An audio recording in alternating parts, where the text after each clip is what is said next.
Yo, apa kabar teman-teman?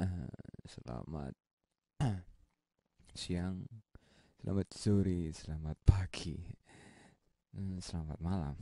Oke. Kali ini saya akan sedikit cerita bagaimana saya memproses project daripada lagunya Mas Hasbiandi. Uh, karena di event ini saya dipercaya untuk menjadi engineer-nya ketika proses rekaman sampai akhir ke masteringnya. Apa itu lagu bunyi yang mungkin yang belum kalian tahu? Kalian bisa lihat di sini websitenya Berisik ID. Nah, di sini kalian bisa lihat apa itu lagu bunyi, gimana prosesnya, seperti itu. Dan juga ada SoundCloud-nya di sini. Kalian bisa akses di situ karya-karyanya seperti apa, dan juga di Facebooknya mungkin ya. Apa sih lagunya itu sebenarnya? Lagunya adalah sebuah laboratorium yang menggunakan medium musik sebagai ruang belajar dan berproses bersama, ya, seperti itu. Jadi di dalam lagunya ini kita melakukan sebuah proses atau ya penelitian juga seperti itu. Gimana anak muda sekarang ini bermain musiknya, gimana sih seperti itu. Nah, dan di sini semua talent yang mendapatkan kesempatan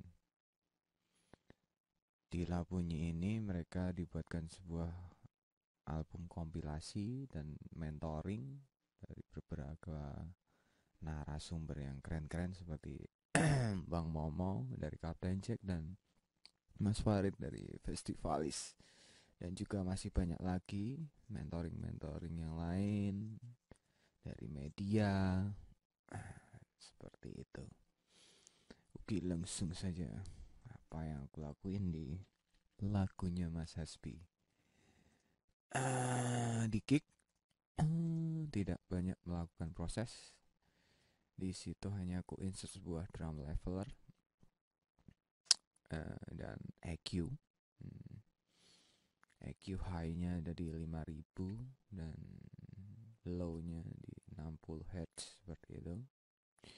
Ya, sedikit trik misalnya kalian mencari karakter sebuah kick, misalnya contoh di sini aku matiin EQ-nya. Oke. Kick untuk di frekuensi high-nya mungkin mulai dari 2000. Ini adalah karakter rock seperti itu, funk seperti itu, dan semakin kalian geser ke kanan sampai ke 10.000 itu akan menghasilkan modern sekali soalnya seperti metal dan segala macam. High-nya. Nah, di lagu ini sedikit rock, sedikit metal juga. Jadi aku taruh di ya 5.000-an di sini. Ya, di sini. Seperti itu.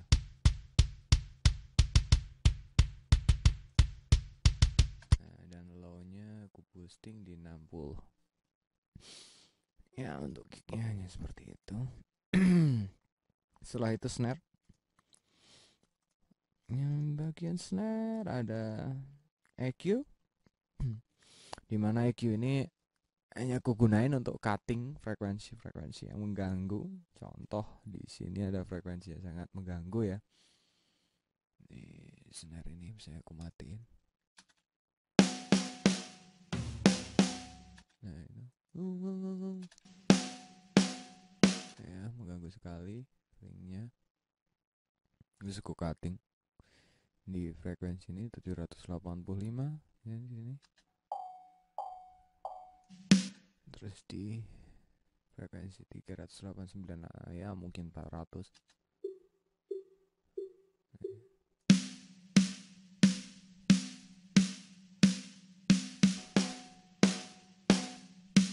Terus sedikit ku boosting supaya dapat bottomnya atau bodinya 180.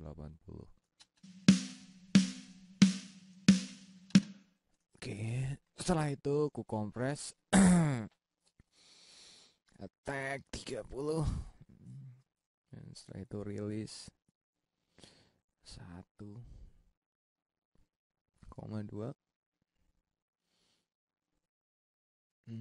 Dan setelah itu ya kadang aku tulis juga auto sih. Tapi aku di sini aku membutuhkannya 1,2 second, rasio 2:1. Oke. Kenapa aku kompres? Supaya mendapatkan body yang solid aja. Contoh sebelum dikompres.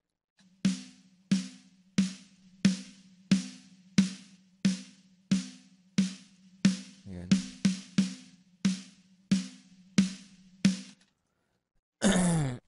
Setelah itu snare kedua hanya sampel, tidak aku proses sama sekali, kosong.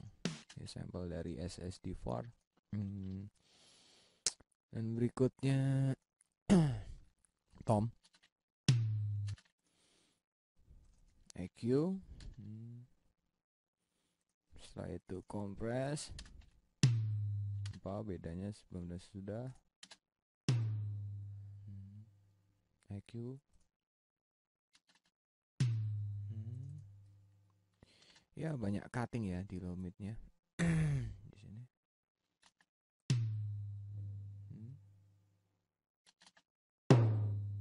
Ini aku cutting. Yep, lebih rapi.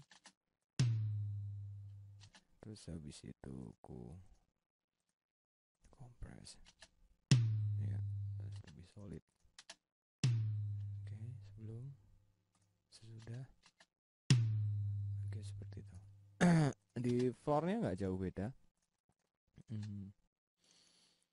Nggak jauh beda, sama, hampir sama seperti tomnya. Cutting juga di low midnya.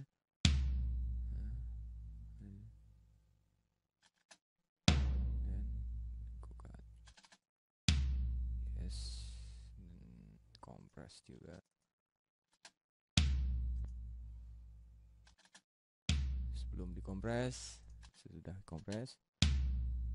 Oke, sebelum diproses, sudah dikompres dan diproses. Oke, berikutnya room.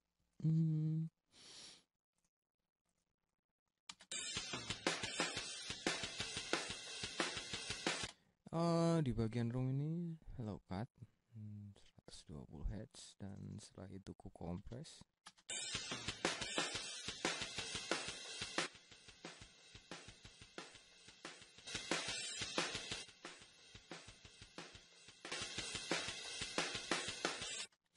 Oke, dan setelah itu ada right. Bagian right selalu hanya ku cutting.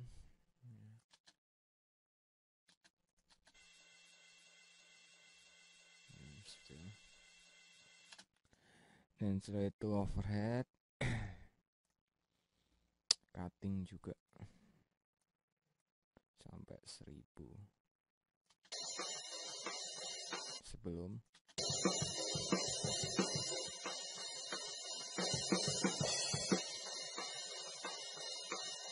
Seperti itu. Dan setelah itu hi-hat.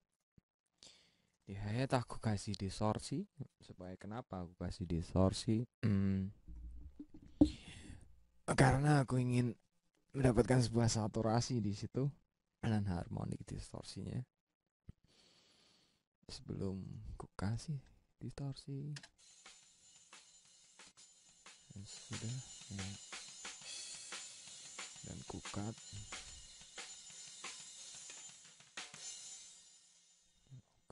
Ya. Oke, dan dari semua track ini masuk ke grup channel drum, dimana di situ ku insert sebuah imager untuk aku ngasih posisi low-nya di mana, mid-nya di mana, high-nya di mana. Seperti itu. Contoh ya, misalnya aku kasih imaging ini, apa sih bedanya?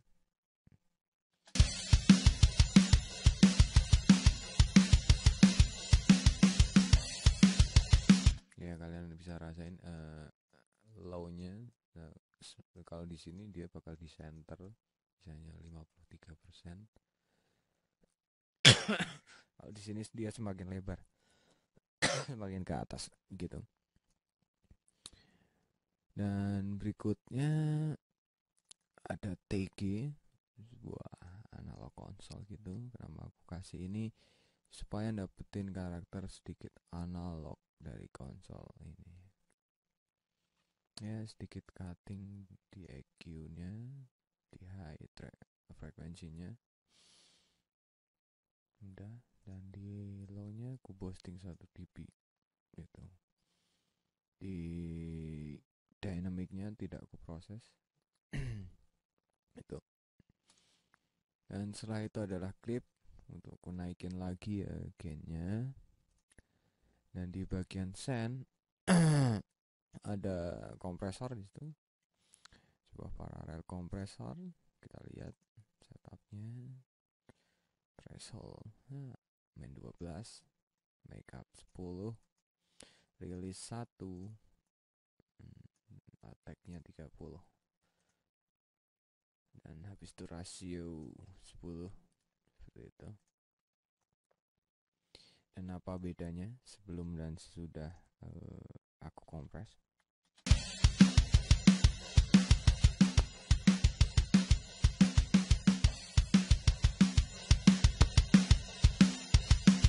Ya, kalian mendapatkan sebuah impact atau attack yang ganas ketika udah di paralel kompresor.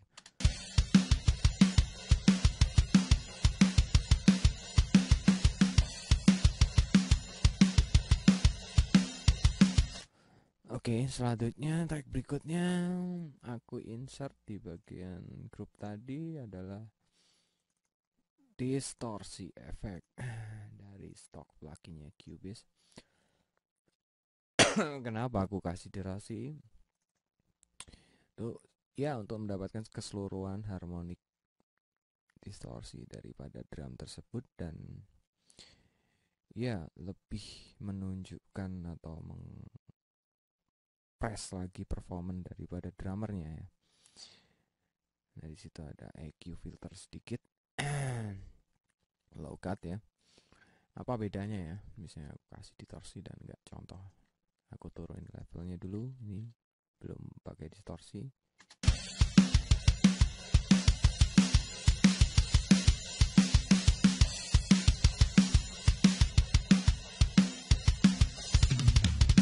Ya, kalian bisa dengerin simbal dan segala macamnya itu semakin ke capture dan bisa lebih apa ya, mengepus performance daripada drummer tersebut gitu. Oke, dan setelah itu ada ya reverb di bagian snare. Aku kasih sebuah reverb di situ. Reverb juga menggunakan stock plugin bawaan Cubase Roomworld dan menggunakan preset di situ drum medium snare.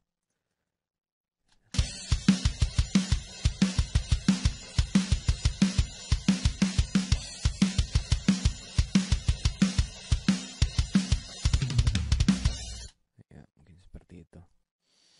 Ya, itu untuk proses drumnya. Kita akan lanjut lagi dengan proses bassnya.